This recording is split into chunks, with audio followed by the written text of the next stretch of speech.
देखिएगा 94% लोग A option दे रहे हैं। चलिए आज थोड़ी सी स्पीड ज्यादा रखेंगे। Which of the following constructs does right to education act 2009 advocates, यानी जो आरटीई एक्ट है जो कहता है फ्री एंड कंपलसरी एजुकेशन की बात करता है, निम्नलिखित संरचनाओं में से शिक्षा का अधिकार अधिनियम 2009 किसकी वकालत करेगा? तो ये हम सब बिल्कुल सही उत्तर दे पा रहे हैं। 92% लोग इंक्लूसिव एजुकेशन यानी समावेशी शिक्षा, यानी किसी भी आधार पे आप बच्चे को एजुकेशन लेने से, एडमिशन लेने से मना नहीं कर सकते। इंक्लूसिव एजुकेशन क्या कहती है? Education for all despite any difference, यानी विभिन्नता में एकता की बात करेगी। चाहे बच्चा डिसेबल्ड है, चाहे बच्चा गिफ्टेड है, चाहे बच्चा स्लो लर्नर है, बैकवर्ड लर्नर है, एवरेज बच्चा है, हर एक बच्चा एक छत के नीचे रेगुलर स्कूल सिस्टम में सीख पाए, सामान्य विद्यालय जो प्रणाली है उसमें सीख पाए, यानी समावेशी शिक्षा की हम बात कर रहे हैं। सेग्रीगेशन होता है अलग थलग, कि जो बच्चे देख नहीं सकते उनको अलग पढ़ा रहे हैं। मेन स्ट्रीमिंग होता है मेन स्ट्रीम एजुकेशन में एडमिशन दिलाना। तो इससे बेटर यहाँ पे इंक्लूसिव है। इंक्लूसिव में सब कुछ ही रेगुलर सिस्टम में आ जाएगा। इंटीग्रेटेड में जस्ट आप एडमिशन दिला देते थे, बट नीड्स के हिसाब से सिस्टम में चेंज नहीं आ पाता था जितना इंक्लूसिव में आ जाता है। तो एनी डे सबसे बेस्ट जो सिस्टम है वो इंक्लूसिव एजुकेशन का है। क्वेश्चन नंबर 2 देखिएगा, dash is the philosophy that all children have a right to get equal education in a regular school system. यही बात जो मैंने आपको अभी डिस्कस की आपके साथ, यह विचारधारा है कि सभी बच्चों को एक नियमित विद्यालय व्यवस्था में समान शिक्षा प्राप्त करने का अधिकार है। नियमित मतलब रेगुलर स्कूल सिस्टम, जहां नॉर्मल सभी बच्चे पढ़ रहे हैं, वहीं हर बच्चे का अधिकार है कि वो पढ़े। बहुत बढ़िया विक्की, धन्यवाद आप सभी का मेरी लाइफ में। मैंने आप लोगों से बहुत कुछ सीखा है और होपफुली आपने भी थोड़ा बहुत कुछ सीखा होगा। मतलब I feel blessed to be in this profession. और इससे मतलब एटमोस्ट सेटिस्फेक्शन टीचिंग आपको देती है अगर मैं कहूँ। देखिएगा, dash is the philosophy that all children have a right to get equal education in a regular school system. जब ऑल चिल्ड्रन की बात हो गई, मतलब हर तरह का बच्चा प्रॉपर इक्वल एजुकेशन मिल सके उसको, ये क्या है? इंक्लूजन है, समावेशन है। Education for all, education for all, सभी के लिए शिक्षा, कोई फर्क नहीं पड़ता कौन सा बच्चा किस परिवेश से आता है, किस में क्या डिसेबिलिटी है, कोई फर्क नहीं पड़ता। इन सब से बेहतर क्या है? इंक्लूजन है। ये बाकी ऑप्शंस सब समाहित हो जाएंगे इंक्लूजन में। क्वेश्चन नंबर 3 देखिएगा एक बार, a teacher should, a teacher should, एक टीचर को क्या चाहिए कि promote students belonging to certain cultures, किसी एक स्पेसिफिक, किसी एक विशिष्ट समुदाय के बच्चों को ही टीचर बढ़ावा दे। तो इसको पार्शियलिटी बोलते हैं, कि आपने अपनी फेवरेट जाति, धर्म, समुदाय के बच्चे को कहा कि तुम तो बहुत अच्छे हो, तुमको हम बढ़ावा देंगे और बाकी बच्चों को नहीं देंगे। तो ये बात गलत है। Ignore cultural differences and diversity among students, बच्चों में जो विभिन्नताएं होती हैं उनको इग्नोर करना भी सही नहीं है। भाई बच्चा जो भी अपने घर से लेकर के आएगा, चाहे वो उसका कल्चर हो, चाहे वो उसका बैकग्राउंड हो, कुछ भी हो, आप उसका यूज करके उसको कॉन्टेक्स्ट में एग्जांपल देते हैं, उसको जोड़ते हैं, उसकी लाइफ से चीजें जोड़ते हैं। तो ऐसा भी नहीं है कि हम यही कहेंगे कि इग्नोर कर देंगे कल्चरल डिफरेंस। भाई व्यक्तिगत विभिन्नताएं हैं, वहां पे सामाजिक या सांस्कृतिक विभिन्नताएं हैं, इस बात को समझना होगा। इग्नोर करेंगे तो क्या होगा? आप सेंसिटिव नहीं रह पाएंगे।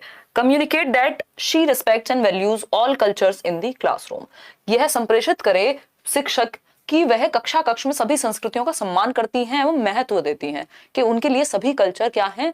महत्वपूर्ण हैं, बराबर हैं या इंपॉर्टेंट हैं। जिस भी कल्चर से, जिस भी संस्कृति से आप आ रहे हैं वो इंपॉर्टेंट है। आप देखते हैं हमारे प्राइम मिनिस्टर, या कई बार ये तो खैर स्मार्ट ट्रिक्स भी होती हैं कि मान लीजिए कोई अगर वेस्ट बंगाल जाएंगे, तो वेस्ट बंगाल अगर बंगाली नहीं भी बोलनी आती है तो वो क्या करेंगे?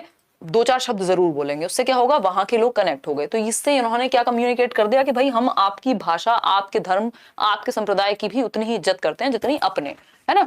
तो ये क्या है कि आपको एज अ टीचर ये कन्वे करना है। जब हम शुरुआत में बात करते हैं कि गुड इवनिंग एवरीवन और hello friends this is Himanshu, और उसके बाद जो वो सारी लाइन है, नमस्कार, राम राम, सत श्री अकाल, वॉट एवर इट इज, तो वो क्या है? वो सभी कल्चर को रिस्पेक्ट देने वाली बात है। ठीक है।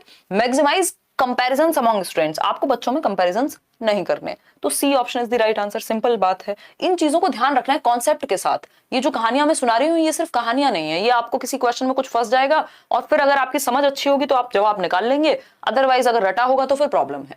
चिल्ड्रन लर्न इफेक्टिवली व्हेन, बच्चे प्रभावी रूप से तब सीखते हैं जब, कब सीखेंगे बेहतर तरीके से? फटाफट से बताइए। बच्चे प्रभावी रूप से कब सीखते हैं, बेहतर कब सीखेंगे? तो आप लोग कह रहे हैं सी ऑप्शन। 95% लोग, मुझे लग रहा है अच्छी तैयारी चल रही है आप लोगों की। तो सी ऑप्शन पे तो आएंगे, उससे पहले बाकी के तीनों ऑप्शन चेक कर लेंगे। They memorise facts given in the text book, यानी किताब में लिखे हुए जो तथ्य हैं उनको जब बच्चा रट ले तो वो अच्छी शिक्षा मानी जाएगी, बिल्कुल भी नहीं, है ना। रटंत विद्या चलंत नहीं, तो रोड मेमोराइजेशन को तो हम हटाते हैं, मीनिंगफुल लर्निंग अर्थपूर्ण अधिगम की बात करते हैं। They copy answers written by teacher on the black board, ऐसा भी नहीं है कि जब वो सिर्फ बोर्ड पे जो लिखा हुआ है उसको बैठ के कॉपी कर रहे हैं, ये भी रोट लर्निंग है, रटना है एक तरह से, बच्चे का दिमाग इन्वॉल्व नहीं हुआ, वो पैसिव है एक तरह से देखा जाए।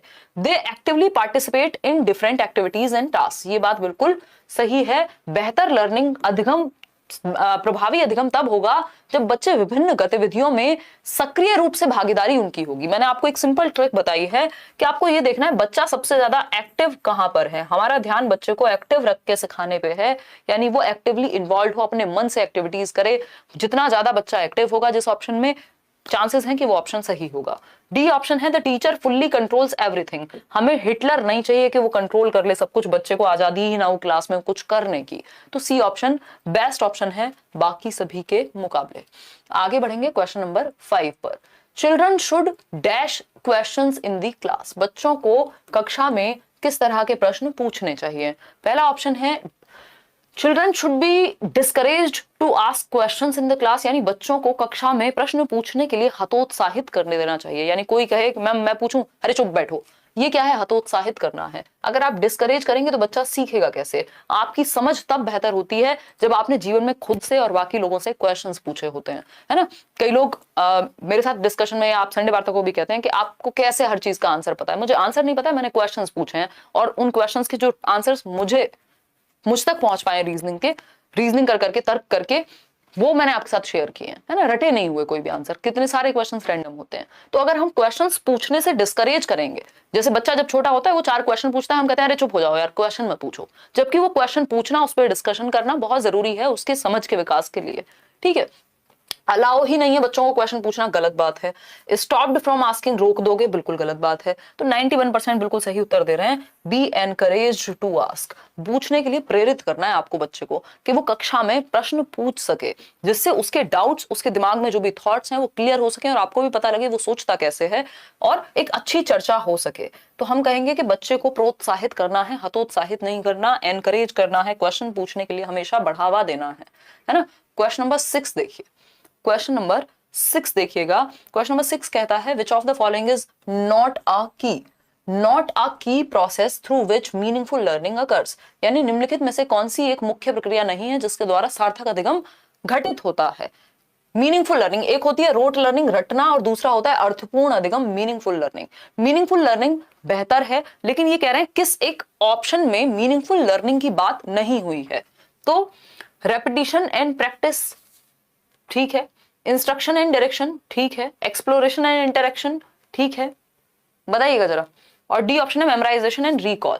देखो यहाँ पे रेपिटिशन एंड प्रैक्टिस, ये भी क्या है, बहुत ज्यादा मीनिंगफुल नहीं है, बार बार रिपीट कराना और प्रैक्टिस कराना, लेकिन हाँ ये नेगेटिव भी नहीं है ना, ये इतना नेगेटिव नहीं है। अगर ऑप्शन में डी नहीं होता तब हम ए के साथ चले जाते।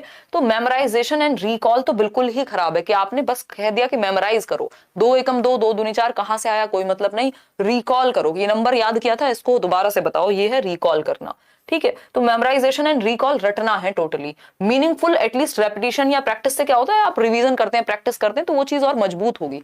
आंख बंद करके रटना नहीं है प्रैक्टिस का मतलब, ठीक है। इंस्ट्रक्शन एंड डायरेक्शन, यानी निर्देश और डायरेक्ट करना, डायरेक्शन मिलना बच्चे को। एक्सप्लोरेशन एंड इंटरेक्शन, बच्चा अन्वेषण करे, एक्सप्लोर करे और इंटरेक्ट करे, आपस में बातें करे, 4 लोगों से क्वेश्चन पूछे, वो सब मीनिंगफुल है। लेकिन नॉट वाला ऑप्शन इसी के साथ जाएगा, रटना मीनिंगफुल नहीं हो सकता। क्वेश्चन नंबर 7 देखिएगा एक बार, बड़ा क्वेश्चन है। क्वेश्चन नंबर 7 है विच of the following represents the correct, एक तरफ दिया है कॉलम ए और दूसरी तरफ दिया है कॉलम बी। अब पूछा है कि मुख्य जो कैरेक्टरिस्टिक्स हैं, विशेषताएं हैं, कॉलम ए में जो विशेषताएं दी हुई हैं कॉलम बी के साथ कैसे मैच होती हैं। अब इसमें कई लोग अलग अलग उत्तर दे रहे हैं। नहीं, ऐसा नहीं कि पेपर 1 में इजी ही होते हैं क्वेश्चंस, कई बार पेपर 1 मुश्किल होता है और पेपर 2 इजी होता है, डिपेंड करता है, क्योंकि सिलेबस सेम है, पेपर 1 का भी पेपर 2 का भी, है ना। तो वो सेम ही लेवल के क्वेश्चन रहते हैं, डोंट वरी। सीटेट में स्पेशली मैं बात कर रही हूँ, है ना। कोई खास अंतर नहीं है क्योंकि सिलेबस सेम है। बस जो पेपर 1 में जनरली क्वेश्चन आते हैं वो 6 से 14 वर्ष के बच्चों के लिए आ जाते हैं, और जो पेपर 2 के क्वेश्चन होते हैं, सॉरी जो पेपर 1 के क्वेश्चन है वो 6 से 11 के आसपास, और 11 से 14 आपके पेपर 2 के क्वेश्चन, ज्यादा अंतर नहीं होता। डी ऑप्शन कह रहे हैं आप लोग गलत हैं बिल्कुल, इसका जवाब कोई भी सही नहीं दे पाया क्योंकि आप फंस गए, है ना। देखिए गिफ्टेड बच्चा जो होगा, गिफ्टेड बच्चा अगर हम बात करें एबिलिटी टू लर्न क्विकली, यानी वो जल्दी से सीख जाता है इंडिपेंडेंटली। लर्निंग डिसेबल्ड बच्चा, यहाँ पे गड़बड़ है, डिसेबल्ड लिखा होना चाहिए था, क्वेश्चन ही गलत टाइप हो गया है।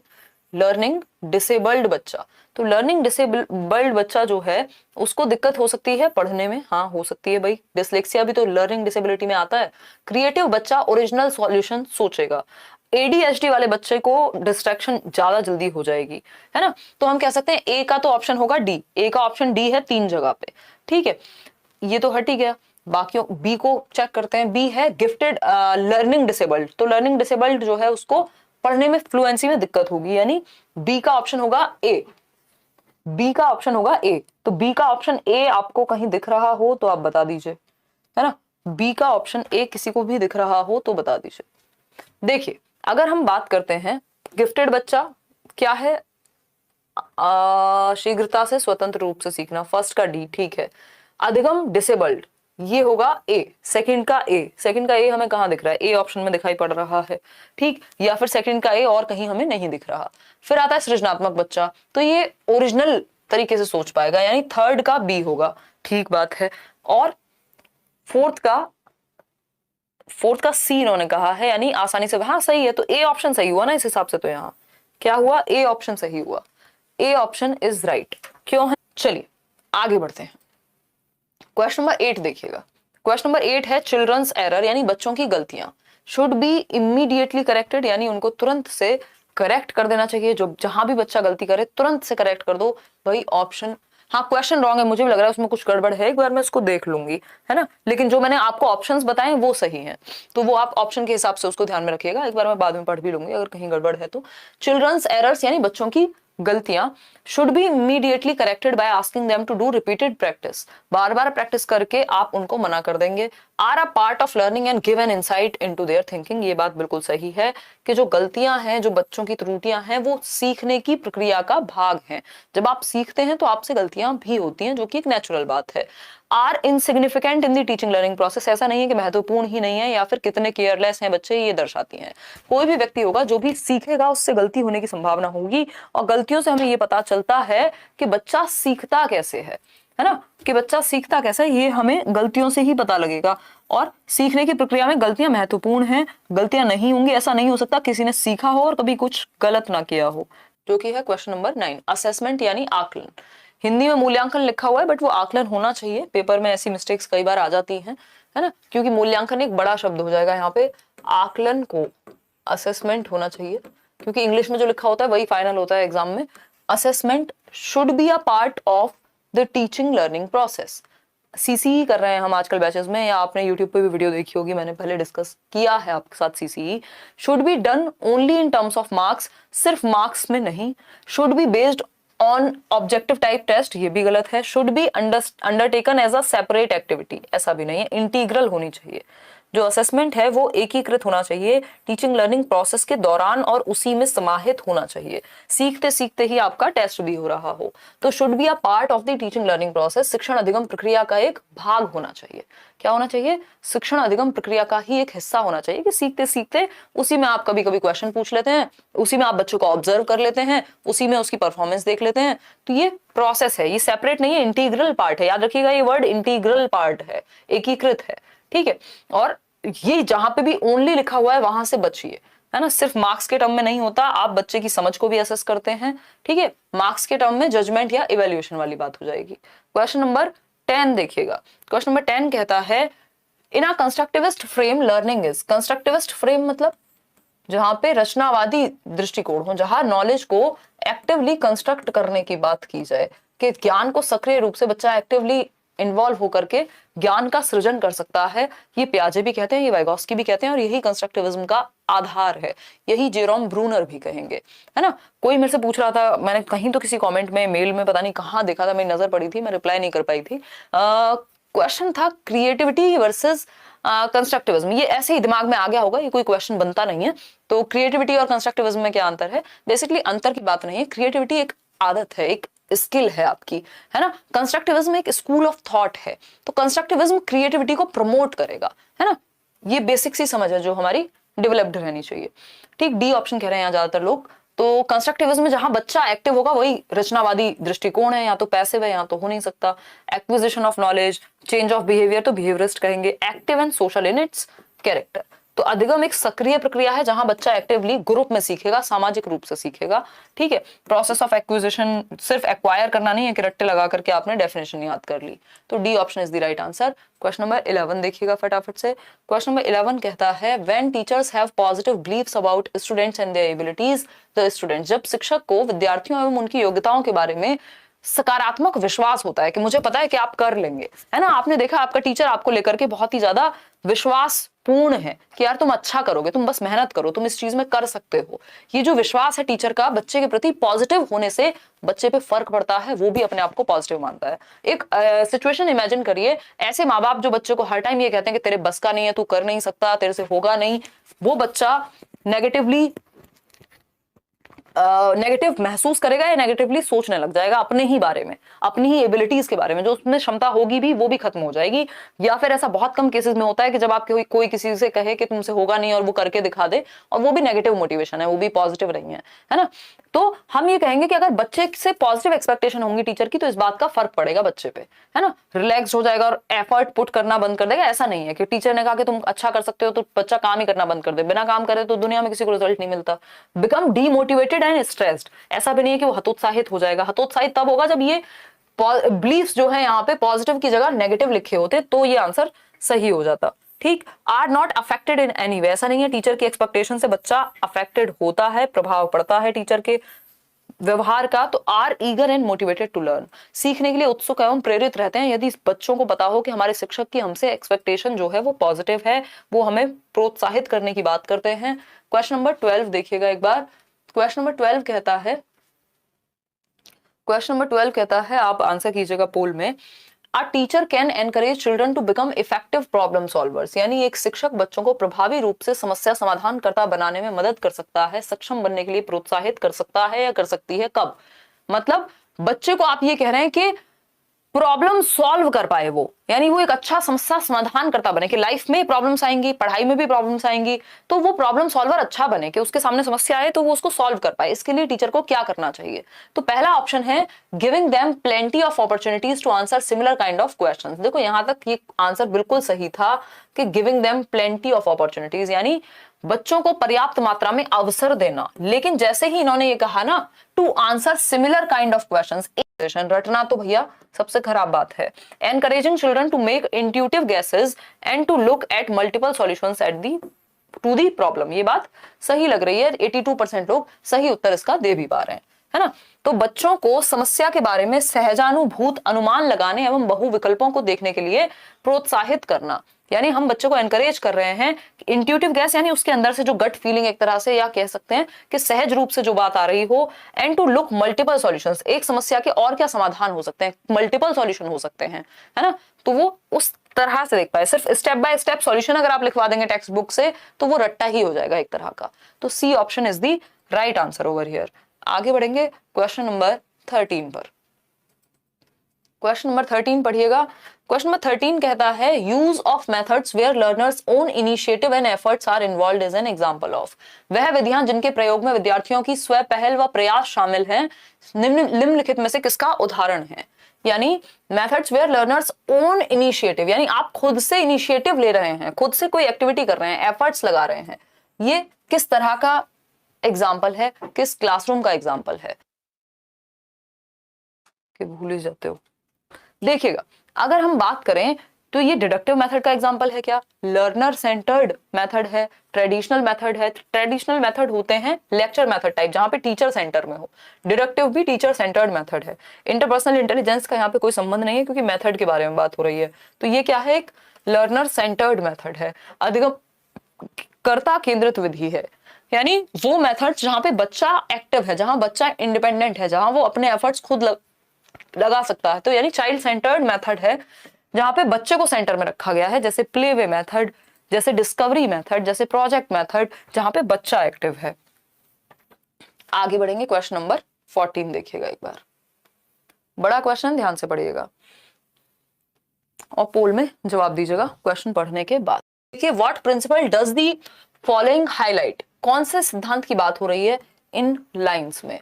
Students who do not perform well feel that they are not good enough and feel demotivated, they are then likely to give up easily without trying or persisting in doing tasks. यानी जो विद्यार्थी अच्छा प्रदर्शन नहीं कर पाते हैं, वे महसूस करते हैं कि वे पर्याप्त रूप से अच्छे नहीं हैं और हतोत्साहित महसूस करते हैं, तब उनमें बिना प्रयास के कार्य को आसानी से छोड़ देने की संभावना होती है। यानी ये बात बिल्कुल सही है कि यदि आपको महसूस ऐसा हो रहा है कि आप तो एक लूजर हैं, आपसे तो नहीं होगा, तो आप जितनी मेहनत कर सकते थे अपना 100% भी आप नहीं दे पाएंगे और बीच में ही किसी चीज को छोड़ देंगे। तो ये क्या है, ये हमारे इमोशंस हमारे दिमाग को क्या है, एक तरह से सिग्नल देते हैं या प्रभावित करते हैं। अगर आप मोटिवेटेड हैं तो आप ऐसी ऐसी चीजें कर जाएंगे जीवन में जो शायद आपको लगता होगा कि ये आपसे नहीं हो पाएगा, है ना। तो वो मेहनत, वो इमोशंस आपके दिमाग को भी प्रभावित करते हैं। तो cognition and emotions are not related, ये बात बिल्कुल गलत है। हमारा संज्ञान कॉग्निशन में दिमाग से रिलेटेड जितनी भी मेंटल स्किल्स हैं, सोचना, समझना, तर्क करना, नॉलेज, कॉम्प्रिहेंशन, ये सब आता है। हेरिडिटी एंड एनवायरमेंट की यहाँ कोई बात नहीं हो रही, इमोशंस और दिमाग की बात हो रही है। Cognition and emotions are not separable, संज्ञान एवं संवेग अलग नहीं है। इस पे भी मैंने एक पुराना वीडियो होगा, आपको अगर आप यूट्यूब पर सर्च करते हैं कोई भी सीटेट का टॉपिक तो आपको आराम से वीडियो मिल जाएगा। कॉग्निशन एंड इमोशन, कॉग्निशन है आपका सोचना, समझना, मेहनत करना, तर्क करना। इमोशंस क्या है, आपके संवेग, आप कैसा फील करते हैं, है ना। तो अगर आप फील ये कर रहे हैं कि आप एक लूजर हैं या अब आपको ट्राई नहीं करना चाहिए, डिमोटिवेट हो गए, तो आपका दिमाग आपको कहेगा ठीक है छोड़ दो। तो D option is the right answer, क्योंकि दिल और दिमाग जुड़े हुए हैं। ठीक है, क्वेश्चन नंबर 15 देखिएगा एक बार और जवाब दीजिएगा। अगर हम बात करते हैं क्वेश्चन नंबर 15 की, which of the following is the primary socialising agency, यानी प्राथमिक समाजीकरण का वाहक या माध्यम कौन है, बताइएगा फटाफट से, फिर ही हम चल के बढ़ेंगे आगे।